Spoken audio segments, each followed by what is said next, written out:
Hi hello నమస్తే welcome to our channel this Jamala. అందరికీ నూతన సంవత్సర శుభాకాంక్షలు. ప్రస్తుతం మనతో మాట్లాడడానికి సీనియర్ జర్నలిస్ట్ జగదేవ్ గారు ఉన్నారు. వారితో మాట్లాడదాం. Hi sir. హలో. గతంలో కూడా భైరవ్ నరేష్ వాగ్వాదంలో దిగారు. అంటే ఈయన ఎలా అంటే అయ్యప్ప స్వాములకి మధ్య వాళ్ళకి వీళ్ళకి మధ్య గొడవలు, హిందువులకు మధ్య గొడవలు అన్నట్టుగా వాగ్వాదంలో ఉండడం, ఎప్పుడు చూసినా వీటిని రిలేటెడ్గా చేసుకొని నాస్తికత్వంగా ఉండడం, ఇలా చేయడం వల్ల దీని వెనకాల గల కారణాలు అంటే ఇంతకుముందు కూడా ఒక పర్టికులర్గా ఒక మతానికి చెందిన వాళ్ళు మాట్లాడుతూ ఒక అయ్యప్ప స్వామి అసలు దేవుడైనా ఇదేమిటో మాల వేయడం అంట ఇదేంటో అని వ్యాఖ్యానం చేశారు. సో ఆయనకి ఆ పర్టికులర్ పేరు అనవసరం. ఇప్పుడు ఆ వ్యక్తికి కొంతమంది అయ్యప్ప స్వాములు బడిది పూజ కూడా చేశారు. నడి రోడ్డు మీద కొట్టుకుంటూ వెళ్ళడం జరిగింది. సో ఇప్పుడు ప్రతి ఒక్కరు కూడా అంటే ఈ మధ్య కాలంలో అంటే నేను కొంతమందిని చూశాను. అంటే పూర్తిగా కొన్ని రకాల కొన్ని పుస్తకాలు చదివితే నేను నాకన్నా తెలివైన లేడు అనుకుంటారో, లేదంటే నాకు మొత్తం తెలిసాను అనుకుంటారో తెలియదు. కానీ ఫస్ట్ వాడు ఇంకే మతం మీద పడ్డాడు, హిందూ మతం మీద, హిందూ మతం సంబంధించిన వాటి మీద పడతాడు. హిందూ మతం పండగలు వచ్చేసరికి ఈ పండగ చేసుకోకూడదు, ఈ పండగ ఎందుకు చేసుకోవాలి, ఈ పండగ చేసుకోవడం నష్టం లాభం ఏంటి, దానికి తోడు కొన్ని సినిమాలు ఉన్నాయి. గోపాల అనే సినిమా వచ్చింది. పాలు పోస్తే వేస్ట్ అవుతుంది, దానికి ఇంకెవరికైనా పోయొచ్చు కదా. అంటే దానికి మనకి డెప్త్ మీనింగు, దాని పరమార్థం ఏంటని మనకు తెలియదు. ఇప్పుడు దాన్ని కొన్ని రోజులకి రిపీట్ అయ్యి కొన్ని ఏళ్ళు అయిన తర్వాత దాన్ని సక్రమంగా యూజ్ చేయకపోవడం, పెడదారి పట్టడం వల్ల దాన్ని మిస్యూజ్ అవ్వడం, దానికి మనం సరిగ్గా ఆన్సర్లు చెప్పలేకపోతున్నాం. దానికి బెస్ట్ ఎగ్జాంపుల్ ఇప్పుడు వినాయక చవితి ఉంది. వినాయక చవితి అనేది ప్రకృతికి రిలేటెడ్గా, ప్రకృతికి ఎలా అంటే పంటలు స్టార్టింగ్ ఏదైతే ఉంటుందో దానికి మొదటి పూజగా చేస్తున్నాం. పంట బాగా రావాలి, బాగా అవ్వాలని. సో దానికి ఏం చేస్తారు, దగ్గర 24 పత్రులతో, 21 పత్రి అంటే అదే మారేడు పత్రి, ఉసిరిక పత్రి, అన్ని రకాల పత్రులు వేసి చేస్తారు కదా.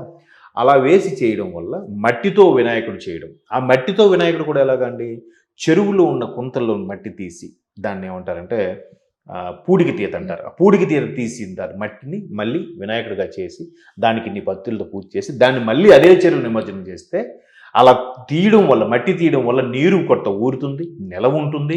ఈ పత్రులన్నీ వేయడం వల్ల నీరు మరి కాస్త ఈ మూలికలతో అన్నీ కలిసి రిఫ్రెష్ అవ్వడము, దానికి ఒక ఆయుర్వేదిక పవర్ రావడం అన్నీ జరుగుతుంది. ఆ నీటిని మళ్ళీ పంట పొలాలకు ఉపయోగించినా, తాగడానికి ఉపయోగించినా బాగుంటుందని పెద్ద సైన్స్ ఉంది. నేను చాలా సింపుల్గా చెప్పేస్తాను. ఇది చెప్పాలంటే ఒక రోజు పడుతుంది కదా. ఇట్లాంటి ప్రతీది కూడా హైందవ సిద్ధాంతంలో, సనాతన ధర్మంలో సైన్స్కి రిలేటెడ్గా ఉన్న పండుగలు వచ్చేసరికి ప్రతి ఒక్కడు ఎవడు చెప్పాడు ఆ ప్లాస్టర్ ఆఫ్ పారిస్ నీటిలో ప్లాస్టర్ ఆఫ్ పారిస్ ఎవడు చేయమాడా, మట్టి వినాయకుడు చేయమని. అంటే ప్రతి ఒక్కడు నాకు సైన్స్ తెలుసు, చదువుకున్నా అని చెప్పి ఇప్పుడు ఎవరైతే మాట్లాడుకున్నామో ఆ వ్యక్తి లాంటి వాళ్ళు మాట్లాడేసరికి మన వాళ్ళు కొత్త జనరేషన్ వాళ్ళకి ఆన్సర్ లేక, దానికి తోడు ఉల్లుగా ఏవో తాగి తందనాలాడి విగ్రహం వెళ్తున్న డ్యాన్స్లు వేసరికి దానికి కొంత అబాస్ ఫాలో అవుతున్నారు. కానీ వాస్తవం అది కాదు. అక్కడేంటి పోనీ కాసేపు అలా తాగో తందనాలాడో దేవుడు ముందు స్పెండ్ చేసి ఎంజాయ్ చేస్తున్నారు, బాధలు పడి. అలా కూడా పాజిటివ్గా చూడొచ్చు కదా. ఎంతసేపు నెగిటివ్ అయినా మళ్ళీ ఏది హిందూ ధర్మం ఒక్కటే దొరుకుతుంది వీళ్ళకి. మీరు మిగతా మతాల గురించి మాట్లాడండి, కోసి కారం పెడతారు.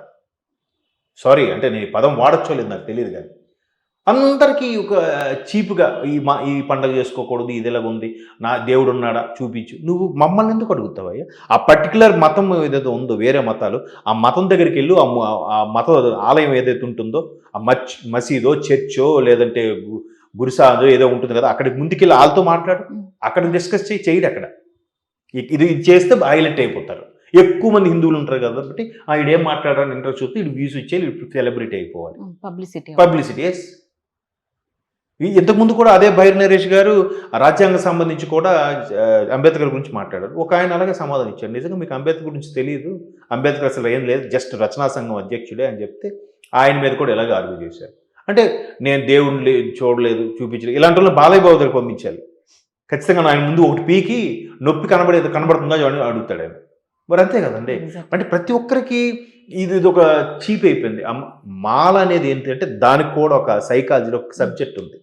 ఏదైనా మనం అనుకున్న ఒక పని, ఒక కార్యక్రమం ఏకధాటిగా 40 రోజులు, 41 రోజులు కానీ మీరు చేయగలిగితే 42 రోజులు మీరు ఇంకా చేయక్కర్లే, అదే చేసేలా చేస్తుంది. అది అలవాటుగా చేసే ఏ మంచి పనైనా, చెడు అలవాటైనా అలాగే అవుతుంది, మంచి అలవాటైనా అలాగే అవుతుంది. నమ్మకం. అది సైన్స్లోను సైకాలజీలో ఒక సబ్జెక్ట్ ఉంది. అది కొంతమంది 21 రోజులు అంటారు, కొంతమంది 41 రోజులు అంటారు. 21 రోజులు అంటే కొంతమంది మొండోలు మూర్ఖులు మారరేమో అని 41 రోజులు కంటిన్యూగా పెడితే వాడు ఒక క్రమశిక్షణకి అలవాటు పడతాడు. ఒక రకమైన ఆహారపు అలవాట్లకి, ఒక రకమైన పడుకునే అలవాట్లు అన్నిటికీ కూడా సుఖానికి దూరంగా ఉండే అలవాటు అయితే వాడు ఎక్కడైనా బతికేయగలుగుతాడు, ఎక్కడైనా సర్వైవ్ అవుతాడు అనే కాన్సెప్ట్లో పెట్టినవి ఇవన్నీ. దేవుడు అని ఎందుకు అంటారంటే కాస్త భయపడతారని. ఆ భయమే లేకుండా ఊరికి నేను దేవుడు లేడు. ఇంతకుముందు ఇంకో ఆయన ఉండేవాడులేండి, ఆయన పేరు ఇప్పుడు ఇక్కడ లేడు, ఆస్ట్రేలియా ఎక్కడికి వెళ్ళిపోయాడంట. ఆయన కూడా అలాగే మాట్లాడితే దేవుడు లేడు, నాస్తికత్వం. నిజమే, నువ్వు లేవు కదా, నువ్వెందుకు మనందరికీ పబ్లిసిటీ చేస్తావు? దేవుడు ఉన్నాడని వీళ్ళు పబ్లిసిటీ చేస్తున్నారు, నువ్వు లేవని నువ్వెందుకు చేస్తావు? నువ్వు ఊరుకో, నీకు నచ్చింది ఫాలో అవ్వు, వాళ్ళకి నచ్చింది వాళ్ళు ఫాలో అవుతున్నారు. అందరికీ ఒక వంటకమే నచ్చదు కదా, ఇంట్లో ఉన్న నలుగురికే నేను నచ్చను, ఒక ఫుడ్ అందరికీ నచ్చాలని లేదు. అలాంటప్పుడు ఇది దైవత్వం అనేది నువ్వు మీరు చేస్తారు అలాగా? మీరు పోనీ మిగతా అన్ని, నేను అదే అంటాను, మీకు నిజంగా టాలెంట్ ఉండి మీరంత ఇదే అయితే మిగతా మతాల దగ్గరికి కూడా వెళ్ళి మాట్లాడండి. ఆ మతాల ముందుకు వెళ్ళి ఆ మత గురువులో లేదంటే ఆ మతానికి సంబంధించిన ప్రార్థనా మందిరాల ముందు నిలబడి మీరు స్టేట్మెంట్లు ఇవ్వండి. లేదంటే వాళ్ళతో డిస్కషన్ పిలిచి వాళ్ళ ఎదురు కూర్చోబట్టి మాట్లాడండి.